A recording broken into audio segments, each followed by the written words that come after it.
I want to talk to you a little bit about the mindset of the scientist, how the mindset is essential to both the scholar and the practitioner.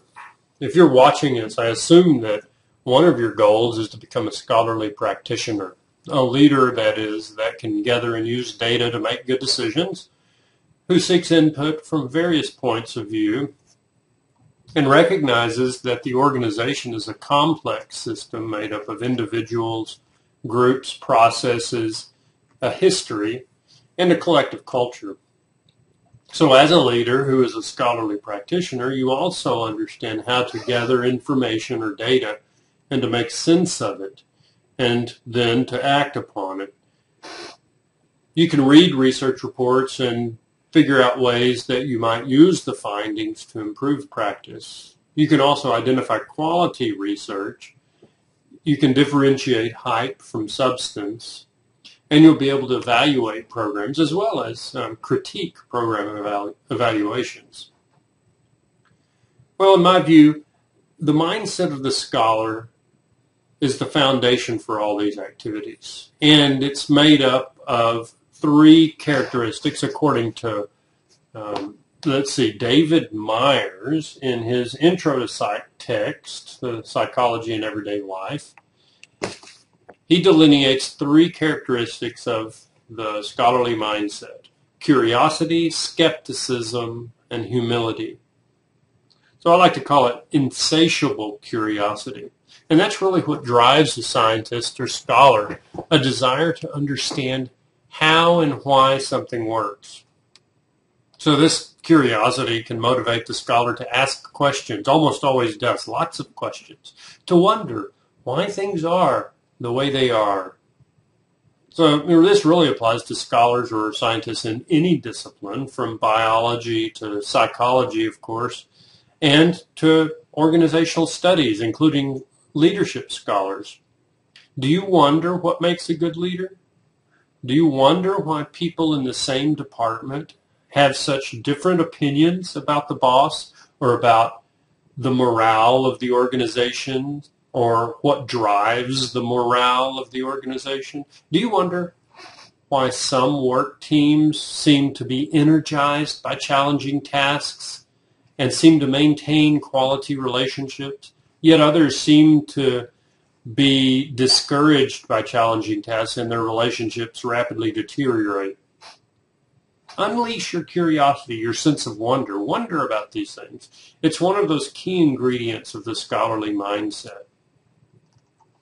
Another is healthy skepticism. A scholar is hesitant to arrive too quickly at hard and fast conclusions. Likewise, he's skeptical when others arrive at firm conclusions based on usually little data. And this happens all the time, it seems. I mean, you see commercials, marketing, programs that are supposed to turn around troubled schools.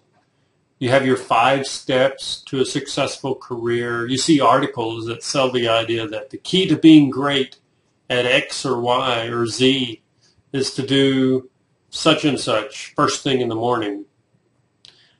My attitude? Yeah, whatever. Where's the evidence? That's usually my first question. What kind of evidence supports the conclusion? I'm dubious. Now, I'm not cynical, but I am skeptical. You should be too. The job of the scholar or the scientist is to sift reality from fantasy. There's a lot of fantasy circulating as truth out there. I'm sure you've seen some of it.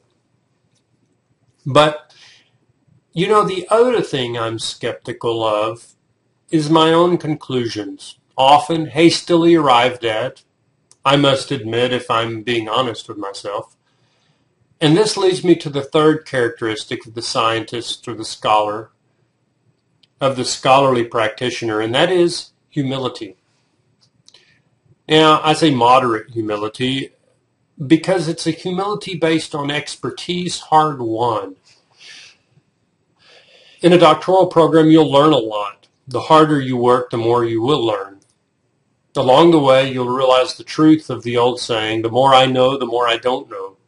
You'll realize that, reality is harder to put your finger on than you previously thought. especially in organizations and in leadership. You'll become skeptical of your own conclusions, and you'll learn to appreciate and learn from the perspectives of others, particularly others that differ from you in some significant way, whether that be their cultural background, their standing in the organization, or just their viewpoint or worldview.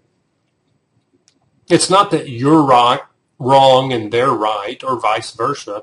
It's that you'll begin to appreciate that there are many ways to look at any particular issue or problem, and because of your curiosity, you can be even excited to look at things in new ways. Perhaps even on occasion to abandon those favorite ideas and theories when the evidence doesn't support them. The humility that is required to abandon one's own pet ideas or theories is a key characteristic of not only the scholar, but the effective leader. Research reports often conclude with the phrase, "Further study is needed," because usually of the scientist's hesitancy to declare a hard and fast conclusion, even when evidence does support a hypothesis or a favorite idea or a theory. The scientist knows too much to declare a universal truth because she's got a scholar's humility. So those are the three characteristics of the scientific mindset: curiosity, skepticism, and humility.